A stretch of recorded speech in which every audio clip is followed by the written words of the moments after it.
guys, you won't believe what Teko Modise said about Kick and Dolly and khama Billiat. He actually said khama Billiat and Dolly are actually selfish players. They are playing alone, they passing each other. I don't know, guys. I don't know about you. Do you believe that? I don't believe it. You know what I'm saying? Now, he said that khama Billiat and Kick and Dolly they've got a tendency of passing one another. And then he says maybe it is because they understand each other, which yes, I think they do understand each other. He says that therefore they've got this tendency. He says that this thing that is actually happening between khama Billiat and Kick and Dolly, one day it will actually come back and affect them. Now he said, he said he was once in a particular team where two players will pass one another, and then he says that problem actually translated into a dressing room where in the dressing room they will even talk to each other, and they excluded them, and then eventually there was a chaos in the dressing room. The players felt like they were not respected, and so forth and so forth. Here the list goes on, but me, the detective, me, the soccer detective, then this is what I'm gonna say. Here's my opinion about it.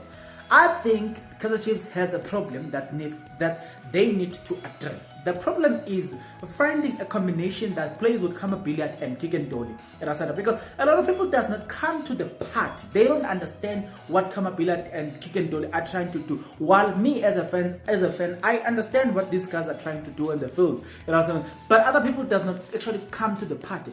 Sometimes Bernard Parker will come to the party there and there. You know what I'm saying? You will see that Bernard Parker is now coming to the party. Bernard Parker is not coming to the party. At least he will give you those claims, to say, okay.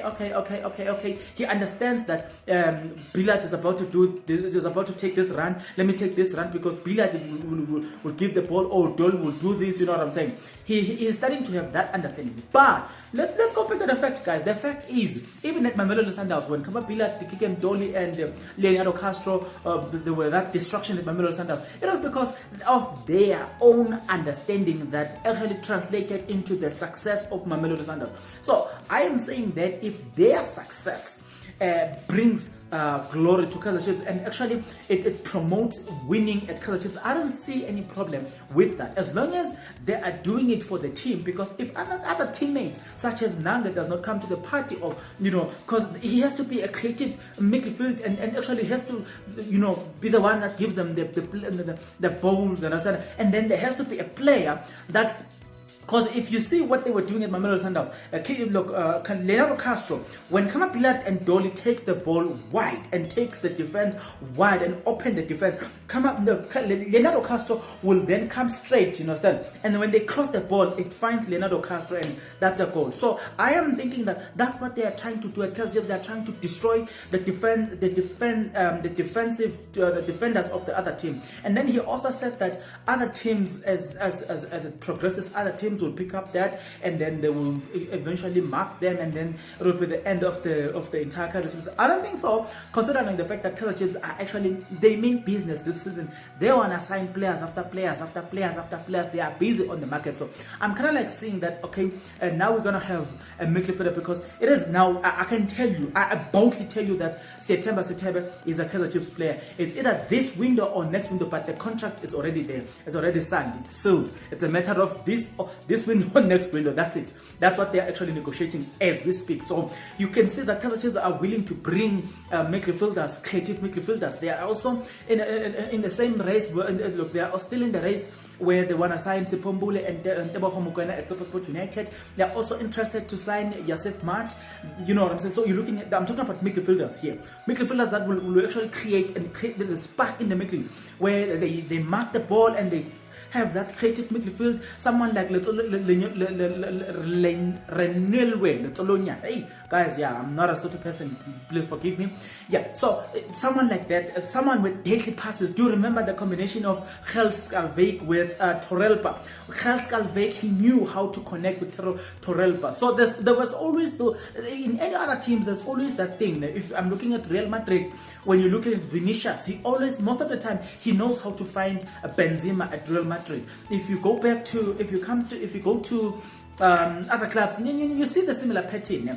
Go back to history at Kaizer Chiefs when Skarango Besa was still at Kaizer Chiefs, was still alive and playing for Kaizer Chiefs, and David Hadebe, who was playing for Kaizer Chiefs. Skarango Besa, he knew how to pass David Hadebe. A lot of players did not understand David Hadebe. Remember, David Hadebe had a speed. They didn't understand how to play how to pass David Hadebe. But when the ball is with Skarango Besa, David Hadebe, when he starts the run, Skarango Besa knew how to pass David Hadebe, and he was accurate because David Hadebe was a man, you know what I'm saying, who can run. Remember what happened at Orlando Pirates, the khama, he certain players ended up understanding that, okay, if the khama is here and the defender is there, then I need to pass the ball there because the khama will reach that ball first.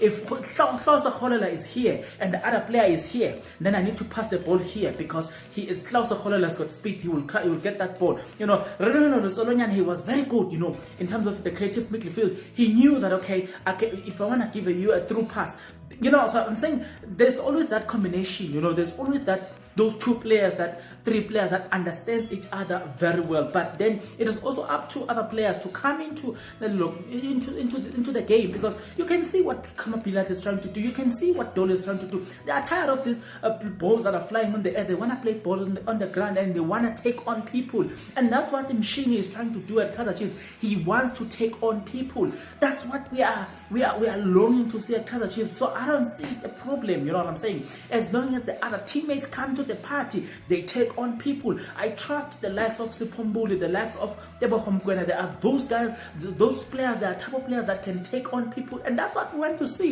You see the likes of jersey number 14 at Kaizer Chiefs,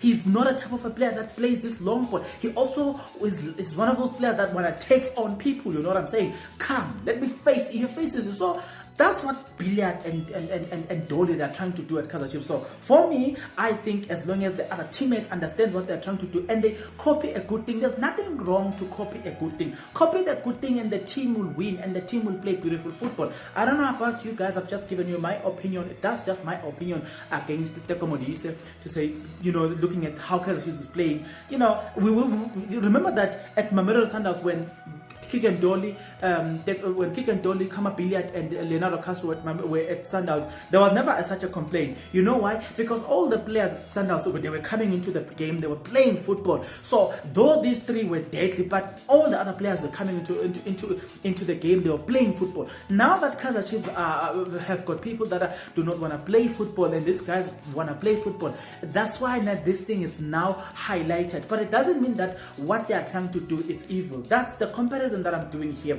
Should Kaizer Chiefs sign good players in this window period, I promise you, players that can play football, you will see, you wouldn't notice that khama, BILLIAT and Dolly, they are playing alone, and Leonardo Castro is back. Maybe Dumzane Zuma also will add that spark as well, because he's back, and unless they loan him somewhere or they sell him. But other than that, you can see that Kaizer Chiefs are trying to do, especially these two. And also look at the likes of Dumzane Zuma. He's the type of player that doesn't like this ball on the air. He's a player that plays ball on the ground. So I don't know about you guys, but for me, I think it is because other players at Kaizer Chiefs do not want to come to the game, because Stuart Baxter does not want to come to the game. He told them not to play good football, and that's according to me. And lastly, guys, I almost forgot to add this. You know, if Kaizer Chiefs is if the man in the helm, it is Atazwan, you see Kaizer Chiefs trying to do exactly what I was talking. They wanna come to the party, they wanna play football, and that's why I said it's a matter of now removing Stuart Baxter and getting a coach that wants to play football. You will see, we won't notice that khama, BILLIAT and Dolly, they're actually playing alone. I don't know about you guys. That's my opinion. Give me your opinion in the comment section below. I like it. Keep it going, guys, in the comment section below.